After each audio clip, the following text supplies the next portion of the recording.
Nepíše?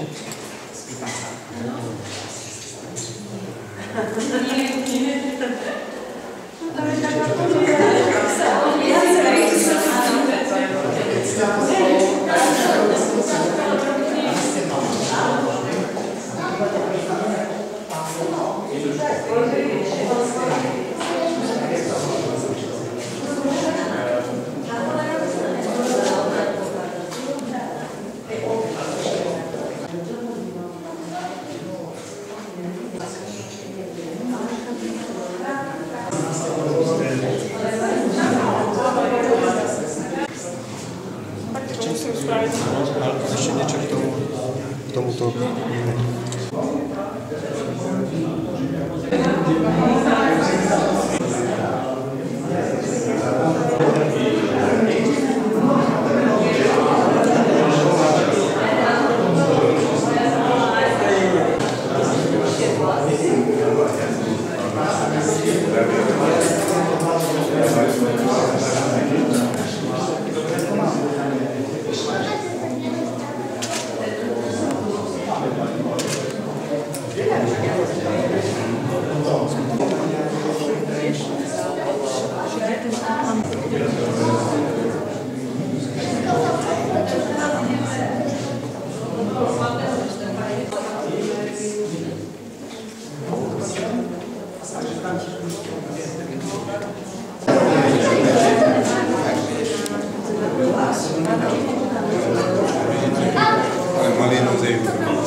Výborne.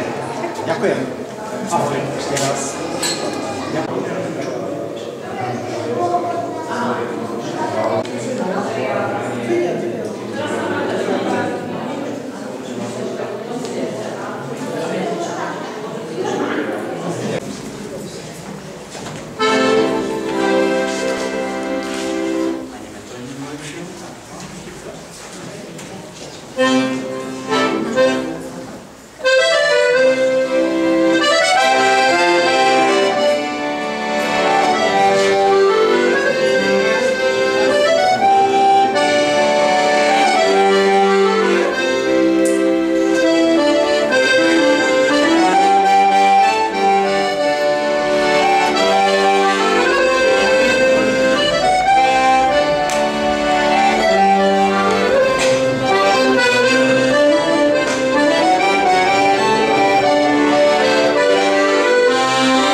Vážení hostia, dovoľte, aby som vás privítal v Dubinskom kaštieli na vernisáži autorov Zuzky Smatanovej a Františka Muchu.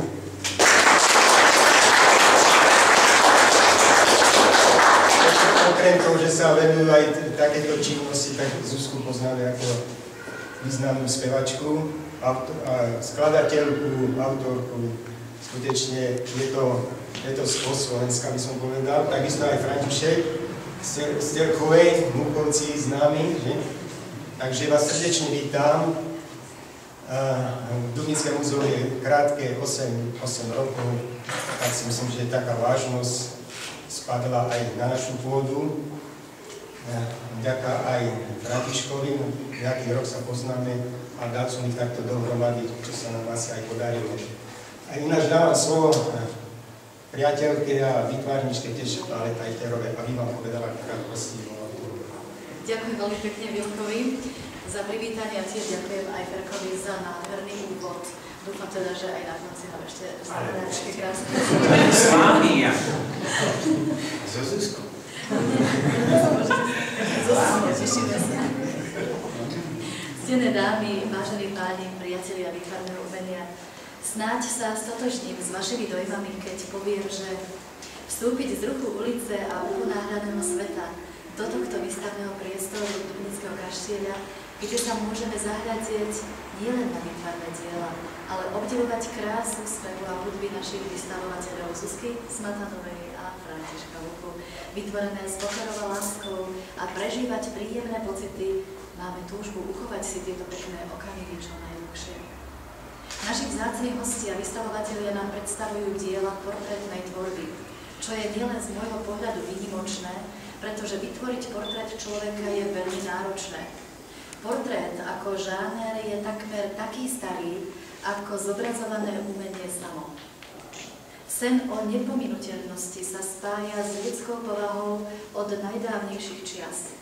Portrét je jedným z výsledkov tejto túžby. Vynikajúci renesančný architekt a teoretik umenia Leon Battista Albert už v roku 1436 vo svojom pojednávaní o maliarstve napísal: portrétna maľba neprítomných robí prítomnými, ale aj po uplynutí stáročí ukazuje mŕtvych očiam žijúcich. Vďaka maliarskému umeniu podoby mŕtvych akoby dlhšie žili. Niektorí ľudia dneška hľadajú svoje korene v minulosti, hľadajú poučenie v dejinách a podieľajú sa fascinácii portrétnym umením. Ars una species milia, umenie jedno, podvod 1000. Vážení priatelia, je mi cťou predstaviť vám život a dielo speváčky a výtvarničky Zuzky Smatanovej, ktorú všetci poznáme prostredníctvom médií vďaka jej speváckej, skladateľskej a hudobnej profesii. Slovenská poproková speváčka je rodáčkou zo Súdova, Hradná. Už počas základnej školy sa začala venovať kresleniu a vtedy ju otec prihlásil do ľudovej školy umenia. Neskôr začala tancovať, ale posledné 2 roky základnej školy strávila na kurzoch angličtiny. Študovala na pedagogickej a sociálnej akadémii v Turčianskych Tepliciach, ale viac ako učiteľské povolanie ju lákala hudba. Po skončení školy sa prihlásila na autorskú súťaž Coca-Cola Star v Bratislave a nahrala svoj debutový album Literary Good. O 2 roky neskôr nahrala druhý album Svet mi stúpil na nohu. Od roku 2003 sa neustále venuje hudbe. Získala veľa ocenení, 6-krát Zlatá slavica, 1-krát Absolútny slávik, je striebornou i bronzovou slavicou. Tiež je držiteľkou viacerých cien Otto, Aurel, Grand Prix Rádio. Obdivuhodná je však Zuzkina výtvarná tvorba. Keďže jej otec bol vynikajúcim výtvarníkom, zasvetil ju do tajomstiev výtvarného umenia. 14 portrétov, ktoré Zuzka vystavuje, sú známe osobnosti, s ktorými počas 10-ročnej kariéry spolupracovala, sú jej sympatickí a majú rada. 15. portrétom je obraz jej otca. Každé dielo, ktoré Zuzka vytvorila, je výnimočné, nielen majstrovským vypracovaním kresby a s použitím akvarelu, ale najmä osobitým autorským výrazom, ktorý dokazuje, že Zuzka kreslí s láskou, otvoreným srdcom. Každému dielu vdýchla niečo, čo prezrádza skutočnosť, že má rada svojich priateľov či kolegov, že sú to ľudia plní energie a lásky. Najzaujímavejším portrétom je obraz Zuzkyho otca, ktorého kresba je vynikajúca. Nie je to len zobrazenie tváre, ale je to sprítomnenie toho, čo autorka cíti a vnáša do svojho diela, ktoré ožíva jej láskou. Na portrétoch sú veľmi dôležité oči, výraz tváre či typické gestá zobrazovaných osôb.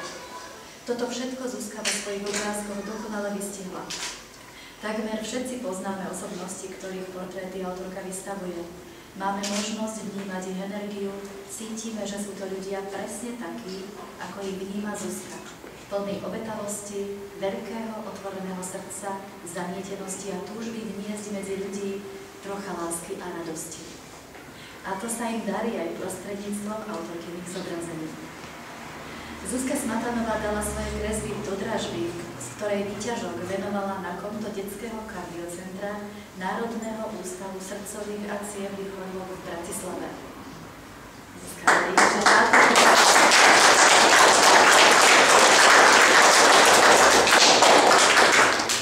verím, že táto vysielanie je poslednou a že určite nám ešte niečím prekvapiť, ja sa na to veľmi teším.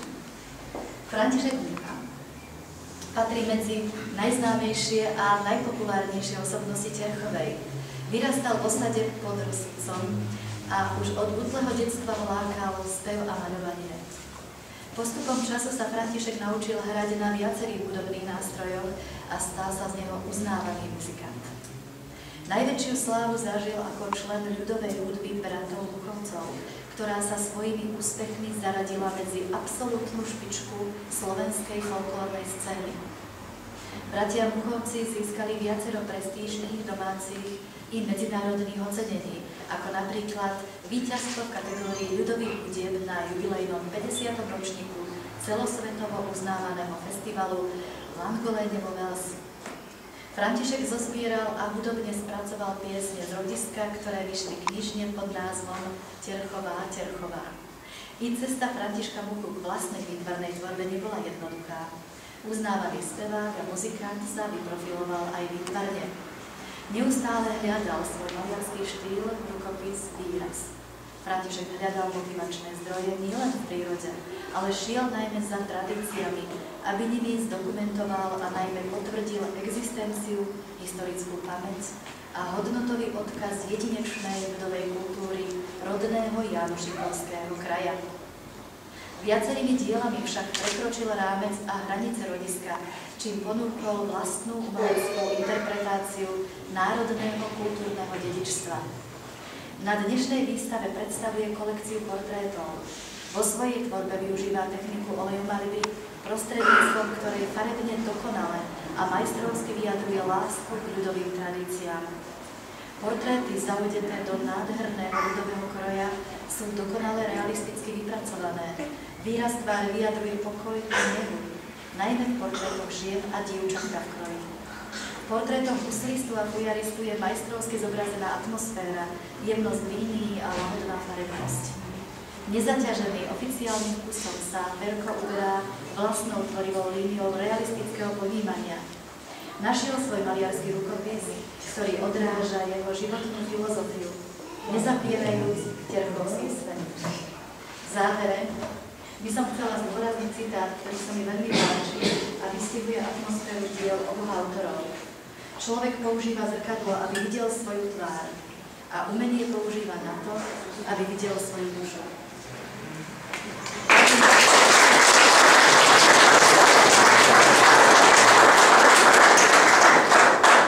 Nám donesú niečo také na oživenie. Chcela by som poďakovať Vilkovi Schmidbauerovi, že mi ponúkol predstaviť takýchto vzácnych hostí, pretože sa vám priznám, že už dávnejšie som lovila tuto po Ferkovi. Viac rokov dozadu strašne som chcela, aby vystavoval v Ilave. Ale v podstate je mi jedno, či v Ilave alebo v Dubnici, pretože Dubnici býva. bývam a verím tomu, že niekedy možno sa dohodneme aj do tej Ilavy vystavovať. A veľkou cťou pre mňa je, že môžem sa osobne zoznámiť a stretnúť aj so Zuzankou, pretože v podstate je z nášho kraja, z nášho regiónu, ja pochádzam z Ovaní, že Súľov je veľmi blízko, je to okres Považská Bystrica, alebo neviem, či je už Žilina. A dokonca ešte až od Žiliny, tam tiež mám rodinu. A veľmi som šťastná, že Vilko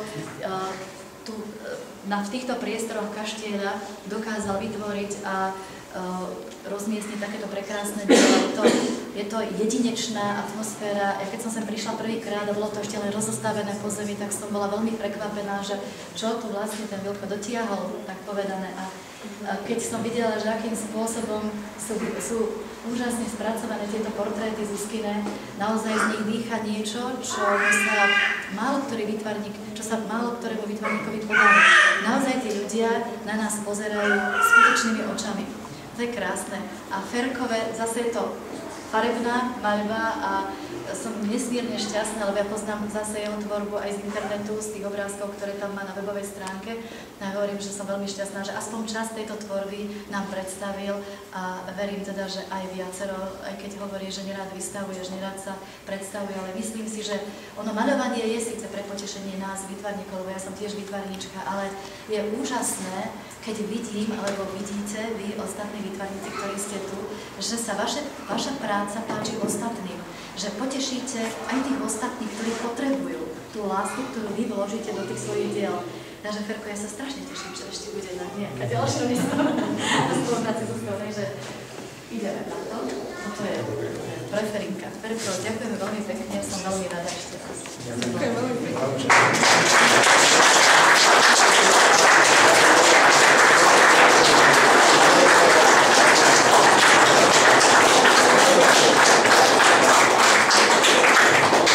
Prepáč.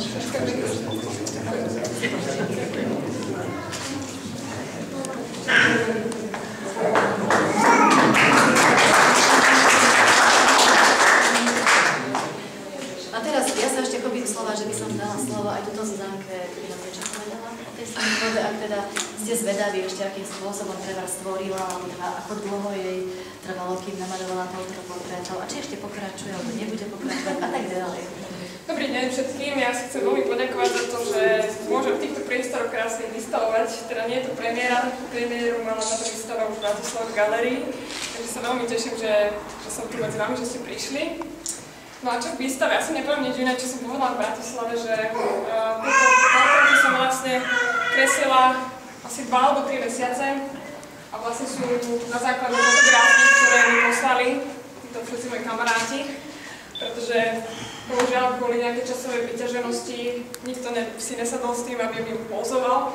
Takže vzniklo to teraz z fotografií, čo teda napríklad Miša Hudák vyzerá o dosť mladší, asi sa chcel zvedať, ako keby chcel byť väčšine mladý na tomto portréte. Takže vlastne trvalo mi to teda 2-3 mesiace, ja som veľmi rada, že taký ten môj sen, ktorý som nemala ako malá, že sa vlastne dotiaľ do konca a že môžem vystavovať. Aj spolu tu nás s Františkom Ochom, veľmi ma to teší, je to čest pre mňa. A ešte sa chcem poďakovať takto aj môjmu otcovi, ktorý ma viedol ku kresleniu od malička, takže je tu medzi nami. Takže ďakujem.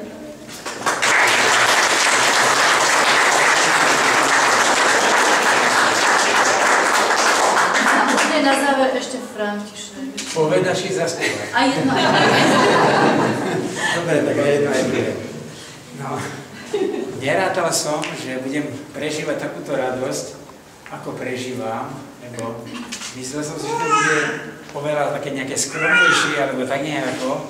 Takže som veľmi rád, že v takéto nádhernej atmosfére a pekných priestoroch môžem vystavovať so Zuzankou.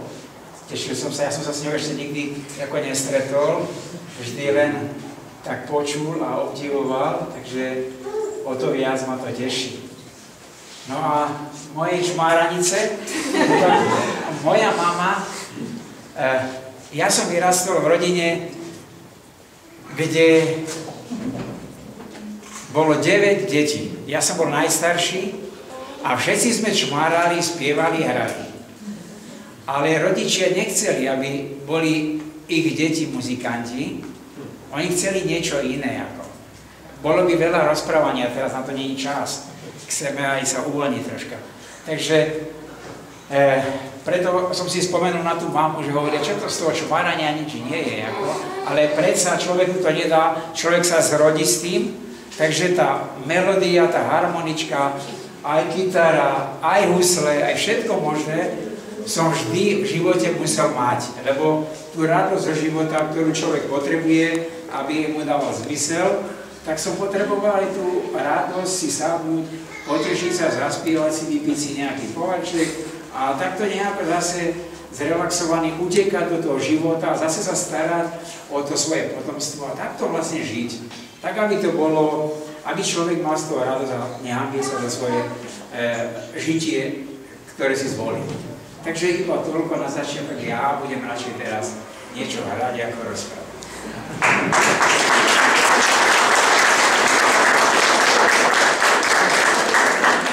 Takže tak ešte zahráme, hej, si sadnem. Poviem pravdu, že keď som bol takto na takýchto podujatiach, vždy som stál. Ale prídu roky, tá harmonika je ťažká. Ja som si sám.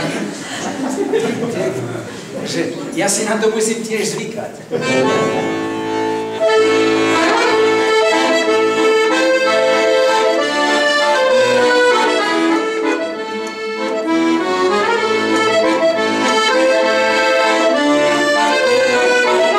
Thank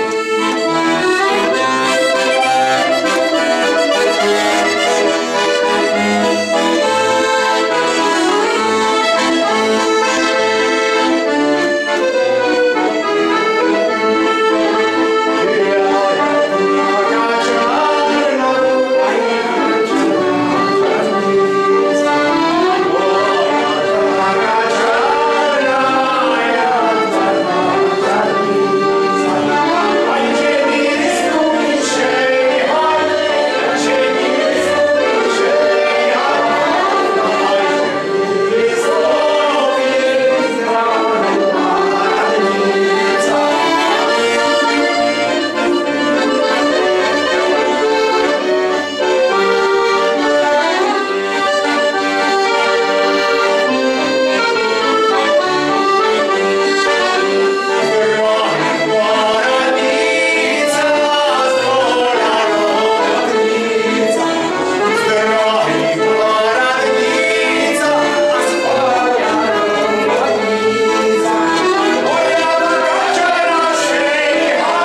aby boli aj tieto zábery.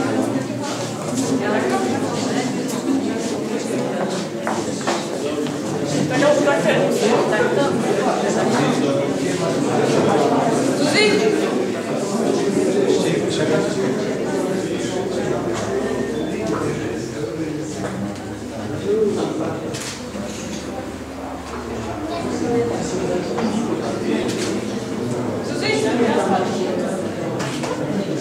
Do druhej ruky, aby nebolo zakrytý svetlo.